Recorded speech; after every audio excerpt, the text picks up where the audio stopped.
नमस्कार मेरे प्यारे स्टूडेंट्स।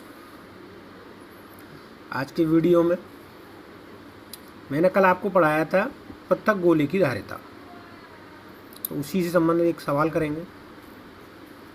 तो पृथक गोले की धारिता C is equal to 4πε0 kr।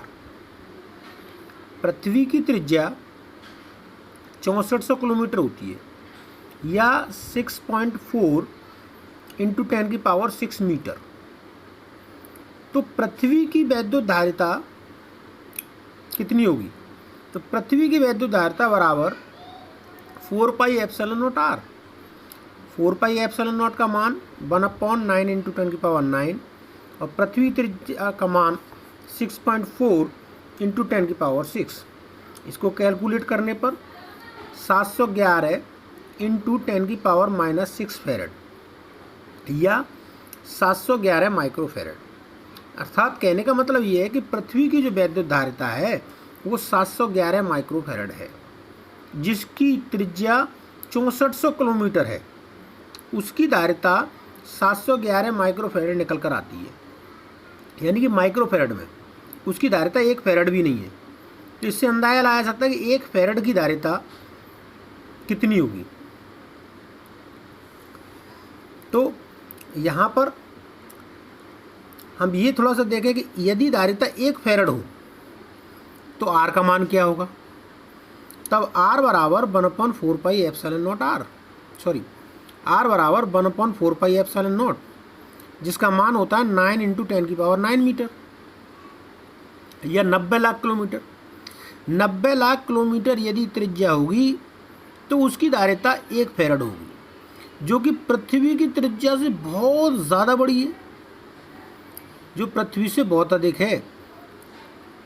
इसलिए 1 फैरेड एक बहुत बड़ा मात्रक है। 1 फैरेड का कोई या 1 फैरेड आवेश ग्रहण करने वाला, 1 फैरेड की धारिता रखने वाला चालक बहुत बड़ा होता है, जिसे हम अपने ना घर में रख सकते हैं ना अपनी लैब में रख सकते हैं। कभी कभी पूछा जाता है कि 1 फैरेड धारिता के चालक को क्या अपनी लैब में रखा जा सकता है या घर में रखा जा सकता है? तो आपका उत्तर होगा नहीं, क्योंकि उसकी जो त्रिज्या है वो 90 लाख किलोमीटर निकल कर आएगी, जो कि पृथ्वी की त्रिज्या से बहुत ज़्यादा है। ऐसे चालक को हम पृथ्वी पर नहीं रख सकते, क्योंकि पृथ्वी से ज़्यादा बड़ा है, तो घर में कैसे रख सकते हैं। इसलिए फैरेड को हमेशा माइक्रोफैरेड में या पिकोफैरेड, धारिता को हमेशा माइक्रोफैरेड या पिकोफैरेड में लिखा जाता है। अब बात करते हैं आवेशित चालक की स्थितिज ऊर्जा। किसी भी चालक को जब हम आवेश देते हैं तो आवेश देने में जो कार्य किया जाता है उसे चालक की स्थितिज ऊर्जा कहते हैं।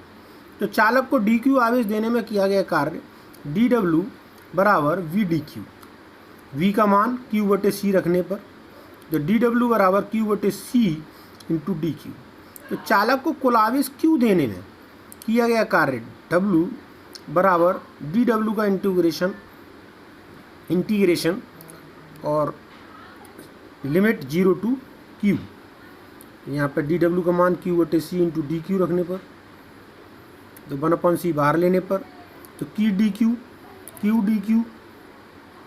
तो इसका इंटीग्रेशन करने पर 1/c और q का इंटीग्रेशन हो गया q²/2 और लिमिट 0 टू q। लिमिट को रखने पर w = 1/c लिमिट q²/2 - 0/2।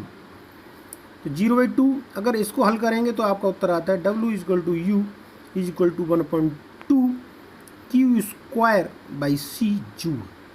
यहाँ पर q की जगह पर cv रखने पर, q = cv रखने पर आपका निकल कर आएगा u = ½ cv² और c = q/v रखने पर उत्तर आएगा u = ½ qv।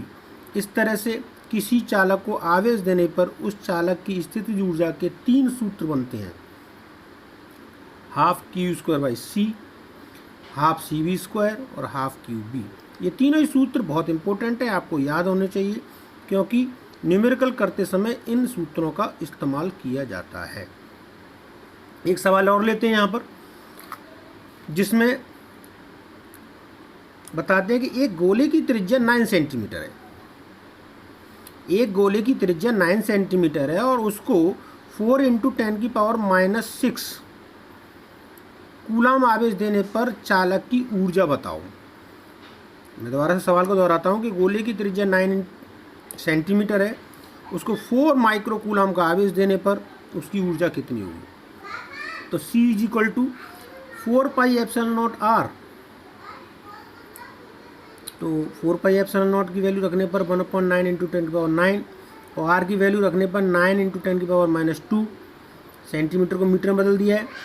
तो C = 10⁻11 फैरेड। ये उसकी धारिता हुई। तो आवेशित चालक की ऊर्जा Q²/2C। Q 4 माइक्रो कूलाम, 4 × 10⁻6 का होल स्क्वायर, 2 और उसकी धारिता 10 × 10⁻11। इसको हल करने पर 0.2 जूल। तो इस तरह के छोटे छोटे सवाल आप किताब से कीजिए जिसमें आवेशित चालक की स्थिति ऊर्जा के सूत्रों का इस्तेमाल हो और गोले की धारिता के सूत्र का इस्तेमाल हो। इन दोनों सूत्रों से संबंधित सवालों को आप करें और मुझे व्हाट्सएप ग्रुप पर डाल के दिखाएं, उन्हें मैं चेक करूंगा। यहाँ मैं अपने वीडियो को क्लोज़ करता हूँ। मिलते हैं कल।